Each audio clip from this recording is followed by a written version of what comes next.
Assalamualaikum warahmatullahi wabarakatuh. Berjumpa kembali dengan Eko Dharma Putra Bongklah. Terima kasih teman-teman support, like, komen, dan subscribe. Terima kasih yang mengklik video saya. Baiklah teman-teman, pada kesempatan kali ini saya ingin merawat beberapa bahan bonsai kelapa. Ini kelapa sayur teman-teman. Sudah terlalu sering saya buat konten setahun lalu teman-teman ya. Awal-awal saya membuat konten duo ondrok sayur teman-teman ya. Ada satu lagi temannya, namun ini teman-teman terjadi insiden sekitar 6 bulan yang lalu teman-teman ya. Ini digerogoti oleh hama teman-teman ya. Ini awalnya teman-teman terlihat digerogoti oleh kutu hitam, lalu sampai ke beberapa pucuk pelepah termudanya teman-teman ya. Dan ini terpaksa saya pruning. Namun seiring perawatan teman-teman, kutu hitam tak juga habis teman-teman ya. Lalu saya memutuskan ditebas teman-teman ya. Saya menebas ini sekitar 4 bulan yang lalu teman-teman ya. Pasca 6 bulan terjadi hama, lalu saya pruning teman-teman. Namun tidak pruning menggunduli teman-teman ya. Saya hanya mempruning beberapa bagian daun yang tua. Lalu 2 bulan kemudian ini bagian pucuk terdalam ini sepertinya sampai dimakan oleh kutu hitam teman-teman ya. Oleh maka sebab itu saya memutuskan untuk di pruning teman-teman ya.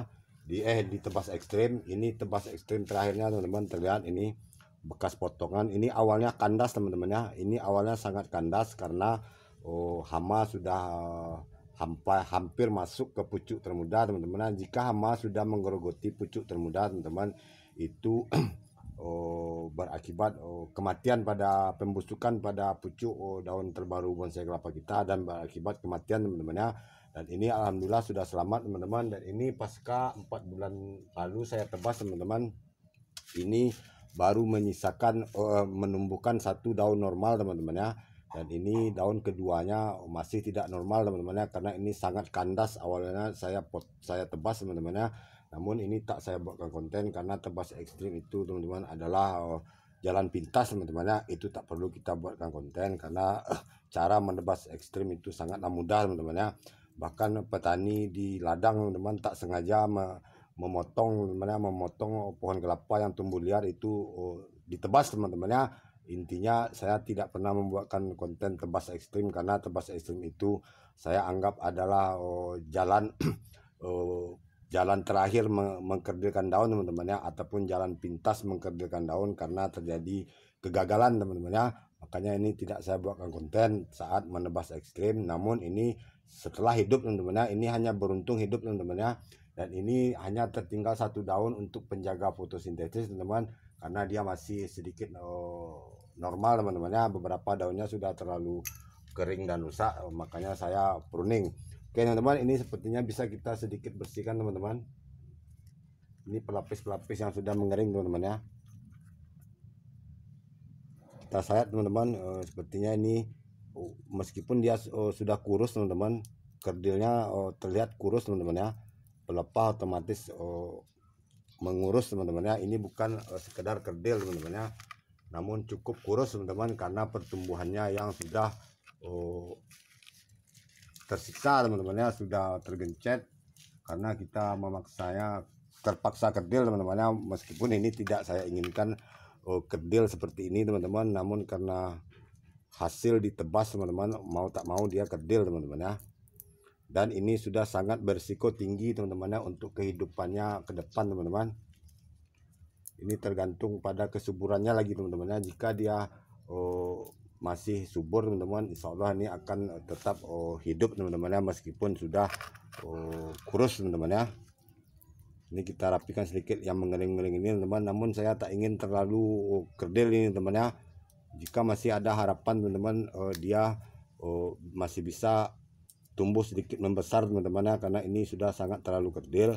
Ini sudah tidak menurut saya teman-teman ya, ini sudah tidak bagus lagi teman-teman ya, karena terlalu kerdil teman-teman ya. Ini bukan lagi tunas kelapa umur 1-2 tahun teman-teman ya. Ini sudah lebih 4 tahun umurnya teman-teman ya. Oke teman-teman, ini cukup seperti ini kita menyayatnya teman-teman. Kita lihat teman-teman apakah masih ada kutu hitam tersisa teman-teman ya. Kita bersihkan teman. Ini sebenarnya pelepah ini sudah di antara batang teman-teman ya, namun ini batang sudah menciut teman-teman ya, karena pelepah yang sudah terlalu kurus teman-teman ya, pelepah yang sudah terlalu kerdil, otomatis teman-teman ya bonggol akan menciut. Berbeda lagi teman-teman jika kita bahan ini tidak pernah ditebas ataupun tidak pernah patah tunas teman-teman, batang itu masih normal teman-teman ya. Oke teman, ini sepertinya akan saya ground kembali teman-teman ya, untuk penyuburannya terlihat akar serabut sudah banyak yang mati-mati teman-teman ya. Ini akan saya ground kembali.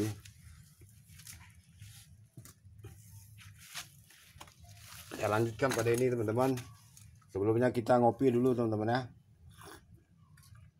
Oke teman-teman, ini sekalian teman akan saya rawat, dan ini bisa kita lihat sedikit perakarannya teman-teman ya. Bisa kita lihat sedikit perakarannya. Gading ini bukan gading, maaf teman-teman, ini kelapa sayur. Ini juga sudah malang melintang pada konten saya teman-teman ya, mulai September 2021 lalu. Ini sudah cukup sering saya buat konten, bahkan saat dia masih berdaun besar September 2021 dan Oktober, sekitar Oktober November 2021 teman-teman, ini masih sangat besar teman-teman ya.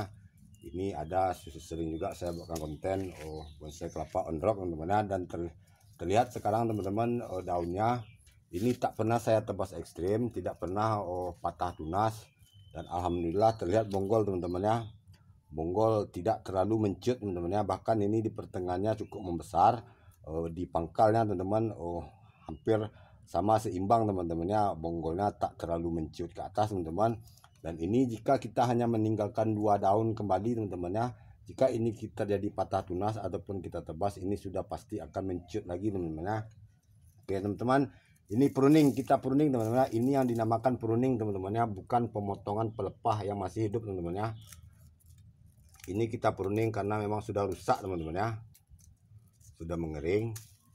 Ini kita pruning teman-teman ya, bukan memotong pelepah karena sesuatu alasan, mungkin karena kita tak mampu menyayat lalu kita memotong pelepah teman-teman ya. Itu sangat berisiko teman-teman, apalagi kita menggunduli bonsai kelapa kita, itu sangat berisiko pada kehidupannya teman-teman ya. Dan ini sudah kita bisa kandaskan teman-teman, dan ini sudah akan menjadi batang teman-teman ya. Inilah teman-teman bertahap teman-teman ya, bertahap dia sudah kerdil sekarang teman-teman ya. Meskipun ini tak pernah saya buatkan konten tentang cara mengkerdilkan daun teman-teman ya, namun 1 tahun lalu lebih teman-teman, ini cukup besar teman-teman ya. Dan ini sudah bisa kita sayat sedikit teman-teman, terlihat ini jika ini tidak disayat teman-teman, ini sudah akan terlambat teman-teman ya, dan daun terbarunya pun sudah akan mulai keluar teman-teman. Untuk itu ini kita sudah bisa kita sayat teman-teman ya. Oke teman, kita ambil dulu satu sisi sebelahnya teman-teman ya. Ini cukup mudah teman-teman. Kita berikan goresan di sini teman-teman. Lalu kita gores lagi sisi sebelahnya teman-teman ya.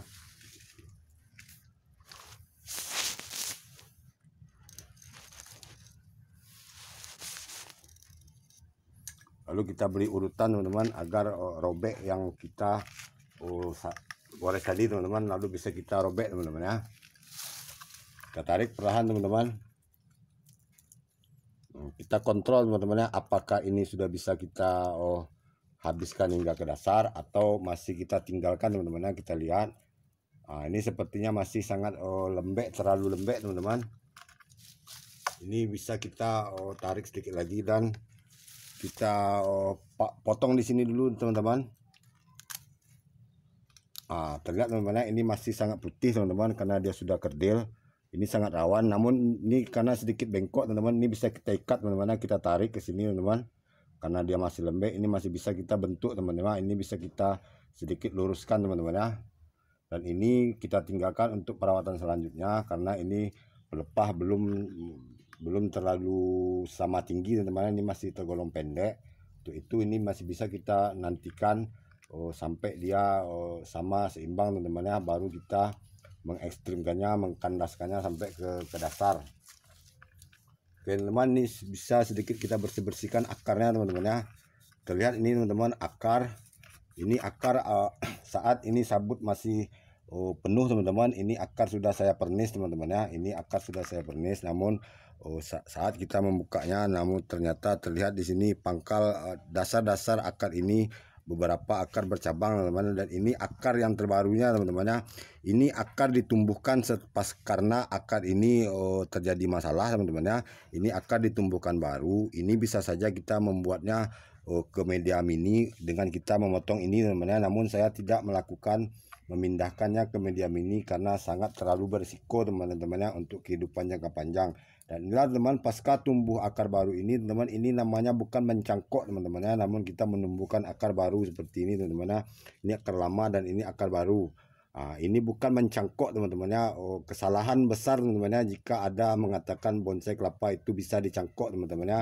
Itu mungkin hanya untuk kepentingan konten teman-teman ya. Namun sekali lagi saya tegaskan teman-teman ya, tidak ada di bonsai kelapa ataupun di pohon kelapa itu sistem cangkok teman-teman ya. Itu sebuah kesalahan teman-teman ya, itu mesti kita luruskan. Oke teman-teman, berhubung durasi saya cukupkan sampai di sini. Terima kasih, support, like, comment, dan subscribe. Assalamualaikum warahmatullahi wabarakatuh.